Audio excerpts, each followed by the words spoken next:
আজ আমরা চর্চা করব জিজাস ক্রাইস্টকে নিয়ে এবং জানতে চেষ্টা করব অন্তরাষ্ট্রীয় কৃষ্ণ ভাবনামৃত সংঘমতে জিজাস ক্রাইস্টকে কোন রূপে দেখা হয়।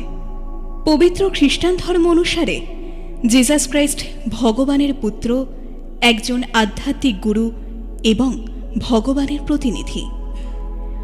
ভগবদ্গীতার 9ম অধ্যায় 17তম শ্লোকে ভগবান বলেছেন তিনি এই জগতের পিতা, এবং 14 অধ্যায়ের 14তম শ্লোকে ভগবান বলেছেন অহং বীজ প্রদহ পিতা। যদি কোনো ব্যক্তি ভগবান কৃষ্ণকে ভালোবাসেন তাহলে তার জিজাসকেও ভালোবাসা উচিত, কারণ যে পুত্রকে ভালোবাসে সে পিতাকে ভালোবাসবেই। এই জন্যই যদি কেউ সম্পূর্ণভাবে জিজাসকে ভালোবেসে থাকেন তাহলে তার কৃষ্ণকেও ভালোবাসতে হবে।